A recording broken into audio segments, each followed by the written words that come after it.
तो आज का जो हमारा शेयर रहने वाला है वो है नाटको फार्मा लिमिटेड। शेयर में अप्रॉक्स बहुत ही शानदार तेजी देखने को मिला। अप्रॉक्स 5% चढ़ गया शेयर आज। वही 5 दिन में की बात करें तो 5.60, एक महीने की बात करें तो 4.24 और वही 6 मंथ्स की बात करें तो 2% की तेजी। और वही अगर एक साल में देख ले तो यहाँ पे 36% का गिरावट है अभी भी। शेयर का जो ऑल टाइम हाई है वो अप्रॉक्स 1505 के अराउंड है और शेयर अभी 800 के अराउंड चल रहा है। तो लगभग अभी भी 36-40% गिरा हुआ है शेयर। नाउ यहाँ पे कोई भी ऐसा बड़ा न्यूज़ नहीं है आज का जिसके कारण यहाँ पे तेजी देखने को मिला, बट स्टिल मैं यहाँ पे एक न्यूज़ पे आपको लेके चलना चाहूँगा जहाँ पे बहुत obviously it is an important news. तो नाटको फार्मा स्टॉक है India premier complex generics and oncology giant. Okay, अब यहाँ पे अगर आप देखोगे तो हम और आप जैसे रिटेल इन्वेस्टर्स की बात नहीं करने वाले हैं। हम यहाँ पे जो मेन चीज़ करेंगे वो है सुपर इन्वेस्टर। अब देखो why Akash Bhansali is getting on Natco. The super investors होते हैं जो बड़े HNI इन्वेस्टर होते हैं, जो कि हाई नेटवर्थ इंडिविजुअल्स होते हैं। HNIs जिसको बोलते हैं शॉर्ट फॉर्म में, उनका स्मार्ट मनी जो है वो कहाँ जा रहा है, उसमें से एक जो कंपनी है वो है नाटको फार्मा। एंड जो होल्डिंग्स है वो रख रहे हैं Vallabh Bhansali and Akash Bhansali and veterans Vallabh Bhansali and Nemish Shah. Akash Bhansali renowned for his knack for identifying mid-sized company with broad growth potential and backing them with patient capital. Okay. अब Akash Bhansali holds approximately 1% of नाटको।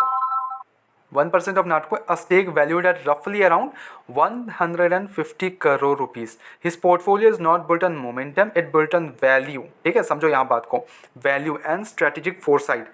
ठीक है, अब यहाँ पे company पे नाटको pharma पे आकाश भंसाली जो HNIs है हाई नेटवर्थ इंडिविजुअल्स, उनका 1% लगा हुआ है। ठीक है, तो ये मैं आपको एक न्यूज़ मैं आपको यहाँ पे दिखाना चाहता था।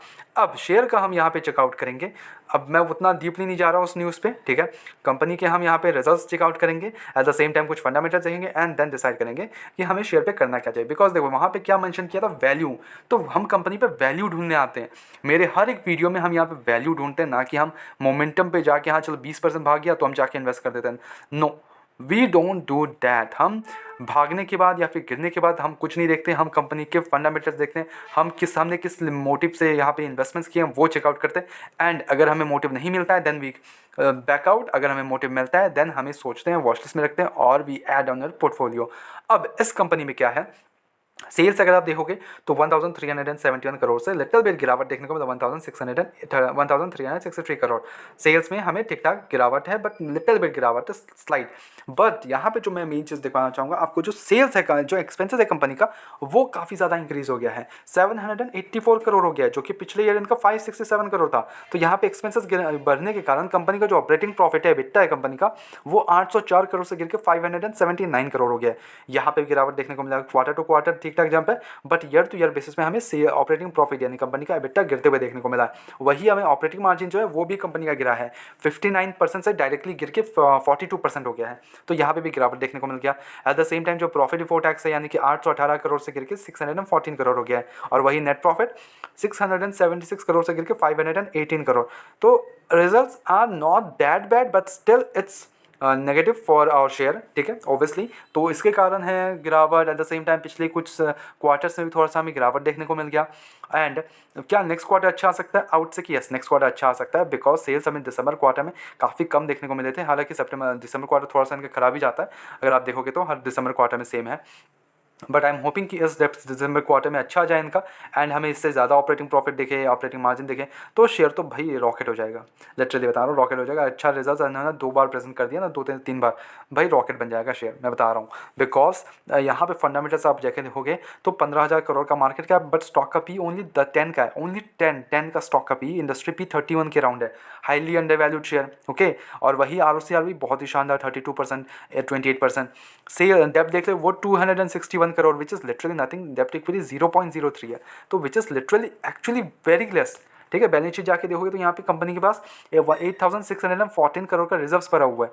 ठीक है, तो यहाँ पे कंटिन्यूस रिजर्व्स इंक्रीज हो रहा है, वहाँ पे कंपनी के डेप्ट वगैरह कम हो रहा है। यहाँ पे अगर आप देखोगे तो डेप्ट भी कम हुए हैं इस बार, बोरोइंग्स भी कम हुई है सितंबर क्वार्टर में। और वही अगर हम कुछ इसके ऑपरेटिंग मार्जिन वगैरह देख लें तो ऑपरेटिंग मार्जिन यहाँ पे देखोगे तो 39% पे, प्रॉफिट ग्रोथ 20% पे, इन्वेस्टर्स का भरोसा यहाँ पे 49% की तो होल्डिंग प्रमोटर्स की है, 14% की है होल्डिंग यहाँ पे FIs की है।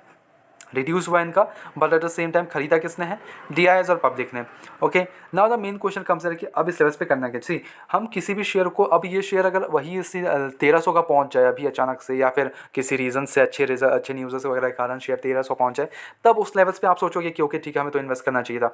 बट अगर गिरावट में है, अंडर वैल्यूड शेयर, अच्छे फंडामेंटल्स दे रही कंपनी, प्रॉफिटेबल है, पोर्टफोलियो अच्छा है, मतलब यानी कि लाइक इन्वेस्टर्स का भरोसा है, कन्विक्शंस है, तो भाई उस लेवल्स पे इन्वेस्ट करने में क्या इशू है आपको। ओके, क्या इशू है, मेरे को तो बिकॉज इशू नहीं दिखते हैं।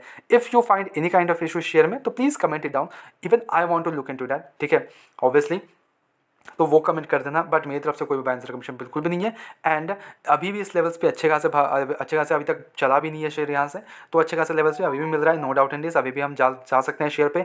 बट हमारा जो विजन होना चाहिए वो लॉन्ग टर्म होना चाहिए, यानी कि वैल्यू इन्वेस्टिंग होना चाहिए। हम क्या देख के वैल्यू इन्वेस्टिंग कर रहे हैं, वो बहुत इंपॉर्टेंट चीज़ है हमारे शेयर्स के लिए, हमारे पोर्टफोलियो के बहुत अच्छी बात होती है वो। ओके, ना मेरी तरफ से कोई बाइंग रिकमेंडेशन बिल्कुल भी नहीं है, ओनली सजेशन है। तो प्लीज़ टेक एज सजेशन, अपने एजुकेशन पर्पस के तौर पर वीडियो को देखो, go ahead, do your own research as well, and then make investments. Blindly किसी पर विश्वास करके इन्वेस्टमेंट्स ना करें।